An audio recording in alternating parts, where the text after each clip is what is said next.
The 2020 allergy season will be brutal, AccuWeather meteorologists predict, and the misery is well underway across much of the country. Indeed, Clifford Bassett, MD, founder and medical director of Allergy and Asthma Care of New York, says we are in the midst of an allergy explosion. "I'm seeing more and more first-time sufferers of all ages," he says. And according to Melanie Carver, Vice President of Community Health at the Asthma and Allergy Foundation of America (AAFA), which tracks such trends, each pollen season has been progressively worse than previous seasons. The main culprit behind the sneezing is pollen, which is essentially plant sperm, and nature is promiscuous. You know this if you have ever seen your car turn yellow overnight. One ragweed plant alone can produce 1 billion grains. Early in the spring, trees such as oak and birch shed the stuff. By late spring through fall, grasses and weeds take over as major sources, so there's the potential for months of suffering.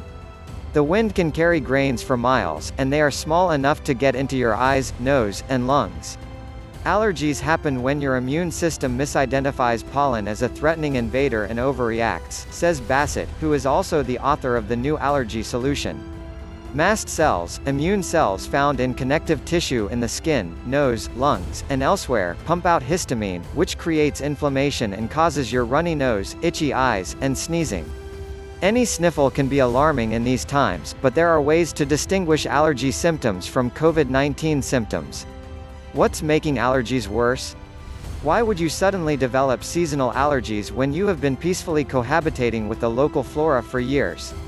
Many allergy sufferers have an underlying genetic predisposition to develop a variety of common allergic conditions, including allergic rhinitis and asthma, eczema, food, medication, and skin allergies, says Bassett, but they can develop at any age.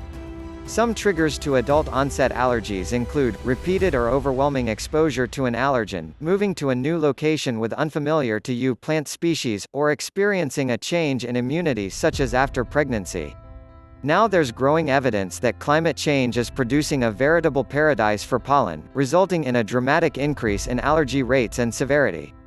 A 2019 study in the journal The Lancet Planetary Health looked at airborne pollen levels over the past several decades for 17 locations around the world, including across Europe, Canada, Iceland, and the US. More than 2/3 of the locations showed a significant increase in pollen levels during that time, as well as longer pollen seasons, linked to rising average temperatures. When spring comes earlier, trees bloom and start to produce pollen early. This results in people getting exposed to allergenic tree pollen for a longer period of time, says Amir Sapkota, Ph.D., a professor of environmental health at the University of Maryland School of Public Health. The researchers estimate that airborne pollen levels are set to double in the future. Sapkota's 2019 study used National Health Interview Survey data from 2001 to 2013 and found in areas where the onset of spring came weeks earlier than average, measured by visible greening of the landscape captured by satellite images, there was a 14% higher prevalence of hay fever.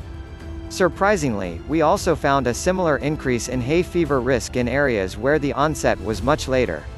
We hypothesize that when spring onset is very late, pollen concentration in the environment can be very high for a short period of time since so many species start blooming and releasing pollen all at once. You are hit with this more intense pollen exposure.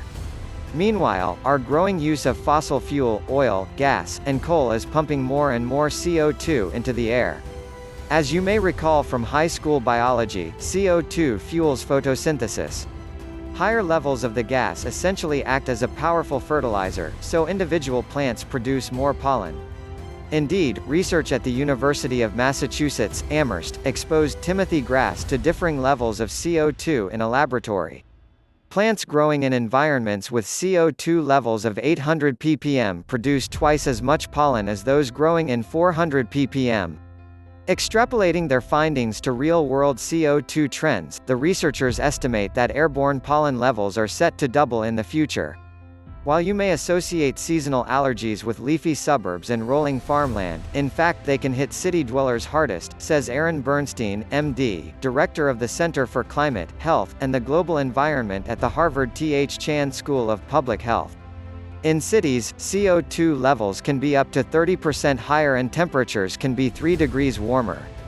Pavement and dark roofs can create urban heat islands, he explains. Higher levels of pollution there may make allergens more potent too. There is some evidence that particles that are created through diesel exhaust may serve as vehicles to get pollen deeper into our lungs, Bernstein says. Bassett also points to botanical sexism, a term coined by horticulturist Thomas Ogren. Urban planners increasingly favor pollen-producing male trees which, unlike females, don't shed messy pods or berries. How can you lessen the symptoms? If you find yourself among the sniffling legions this year, allergists offer tips for self-care. Apps such as My Pollen Forecast can give you daily counts so you can strategize activities like outdoor exercise or opening windows. Take steps to reduce your personal pollen load. When you get home, wash your hair, shower, and toss your clothes in the washer. Especially at bedtime, you don't want to bring pollen into bed with you all night, says Purvi Parikh, MD, an allergist and immunologist at NYU Langone Health. Pollen will rub off on your sheets and you will essentially be sleeping all night in a meadow.